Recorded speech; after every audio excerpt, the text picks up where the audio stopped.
Simple recipes with गौरीमध्ये सर्वांचे मनापासून स्वागत.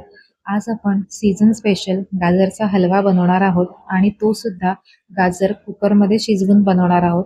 अगदी झटपट तयार होतो आणि जास्त क्वांटिटीमध्ये सुद्धा खूप पटकन असा हा हलवा तयार होतो. तर सुरुवात करूया रेसिपीला. त्यासाठी मी इथे 2 किलो गाजर घेतलेली आहेत. गाजरची वरची सालं आपण ज्याने बटाटे सोलतो त्या सोलाण्याने थोडीशी सालं सोलून घेतलेली आहेत. त्याचे जे पांढरे धागे असतात ते सुद्धा त्याने पटकन निघतात. आता ही गाजर सगळी किसून घ्यायची आहेत. तर याचा कीस मी कुकरच्या डब्यामध्ये काढून घेतला आहे. आपला मोठा 5 लिटरचा कुकर असतो ते 2 डब्बे भरलेले आहेत. आता यामध्ये मी या दोन्ही डब्यांमध्ये मिळून 1.5 वाटी इतकं दूध अर्ध अर्ध करून घालणार आहे. साईसकट दूध मी इथे वापरलेलं आहे. एका डब्यामध्ये अर्ध्या वाटीपेक्षा थोडं जास्त दूध घेतलेलं आहे. आता हे डबे कुकरला लावलेत. खालती पाणी घातले कुकरमध्ये आणि झाकण लावून याला मी 3 शिट्ट्या घेणार आहे. जर तुम्ही डायरेक्ट कुकरमध्येच कीस घालणार असाल तर 2 शिट्ट्या पुरेसे आहे. पण तसे केल्याने दूध थोडं जास्त ओतावं लागतं आणि मग हलवा आटायला सुद्धा वेळ जातो. त्यामुळे मी डब्यामध्ये कीस घातलेला आहे.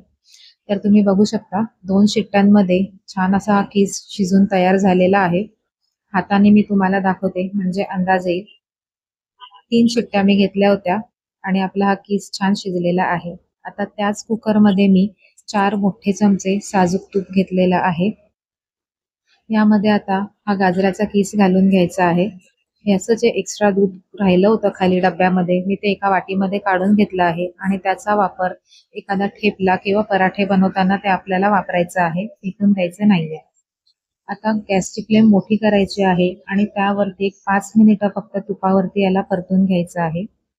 आता 2 किलो गाजरसाठी मी इथे पाव किलो साखर घेतलेली आहे आणि वर 1 मूठ घेतलेली आहे. तुम्ही तुमच्या आवडीनुसार साखरेचं प्रमाण थोडं वर खाली करू शकता. याहून जास्त साखर घालू नका कारण हे गोडाचं प्रमाण अगदी बरोबर आहे. हवे असेल तर वरची 1 मूठ तुम्ही नाही घातली, जास्त गोड आवडत नसेल तरी सुद्धा चालेल. आता आपल्याला गॅसची फ्लेम अगदी हाय ठेवायची आहे आणि त्यावरती हे पाणी आपल्याला आटवून घ्यायचं आहे कारण साखर घातल्यावरती याला पाणी सुटतं. हे पाणी आटायला अगदी 10 मिनिटं लागतात. त्यासाठी फ्लेम आपल्याला मोठी ठेवायची आहे कारण गाजर आपण शिजवून घेतलेले आहेत. त्याला काही शिजायला वेळ लागणार नाहीये. 10 मिनिटामध्ये पाणी पूर्णपणे आटून जातं. तुम्ही बघू शकताय पाणी हे आता छान आटलं गेलेलं आहे. आता यामध्ये मी 1 वाटी मावा घालत आहे. हा मावा मी घरी बनवलेल्या तुपापासूनचा आहे.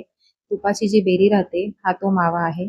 तुम्ही बाहेरचा विकतचा मावा घालणार असाल तर तो मावा वेगळा अर्धा चमचा तुपावरती 1-2 मिनिट परतून घ्या आणि मग हलव्यात घाला. 2 मोठे चमचे वेलची पावडर सुद्धा मी घातलेली आहे आणि मावा आपल्याला पूर्णपणे गाजरातलं दूध आटल्यानंतरच घालायचा आहे. कारण दुधासोबत तुम्ही जर लगेचच मावा वापरलात तर तो दुधासोबत अगदी विरघळून जातो आणि त्याचं जे दाणेदार टेक्स्चर येतं ना ते हलव्याला येत नाही. त्यामुळे हलवा जेव्हा आपला सुकतो तेव्हा हा मावा आपल्याला घालून 1-2 मिनिटं फक्त परतून घ्यायचा आहे. आता एका भांड्यामध्ये मी 2 चमचे आणखीन तूप घेतलं आहे. तूप गरम झालं की यामध्ये ड्रायफ्रुट्स आपल्याला तळून घ्यायचे आहेत. तर त्यासाठी मी काजू, बदाम आणि चारोळ्या घेतलेल्या आहेत. मनुके मी शेवटला घेणार आहे. बदाम सुद्धा मी भिजवून कापून घेतले आहेत. कारण बदामाची सालं जर हलव्यात आपण ठेवली, सालीसकट बदाम घेतला तर तो खाताना त्याची सालं येतात तोंडात. त्यामुळे मी प्रत्येक वेळेला शिरा किंवा हलव्यामध्ये जेव्हा बदाम वापरायचे असतात तेव्हा ते मी भिजवून सालं काढून वापरते. आता ड्रायफ्रुट्स तळत आले की मग सगळ्यात शेवटी अगदी मनुके घालायचे. जर सुरुवातीपासूनच मनुके घातलात तर ते पटकन फुलले जातात आणि बाकीचे ड्रायफ्रुट्स तळून होईपर्यंत ते करपतात. अर्ध्या मिनिटामध्येच मनुके सुद्धा छान फुललेले आहेत. आता हे ड्रायफ्रुट्स आपण हलव्यावरती ओतून घेणार आहोत. हलवा सुद्धा आपला रेडी झालेला आहे. जे काही तूप थोडंसं राहिलं आहे ते सुद्धा ड्रायफ्रुट्स सकट हलव्यावरती ओतायचं आहे. तर असा आपला हा झटपट 2 किलोचा हलवा अगदी 15 ते 20 मिनिटात बनून तयार होतो. तुम्ही बघू शकताय याचा रंग सुद्धा किती छान राहिलेला आहे. अजिबात फिक्कट असा झालेला नाहीये. तर या 31st साठीचा हा तुमचा एक स्वीट डिश म्हणून मेन्यू असू शकतो. नक्की बनवून बघा. 31st च्या पार्टी करणाऱ्यांसाठी तुम्ही शेअर करा. आवडली असेल रेसिपी तर लाईक करा. अर्थातच वर्षाचा शेवट होत आहे. शेवट गोड तर सर्व काही गोड. रेसिपी कशी वाटली हे कमेंट करून नक्की कळवा.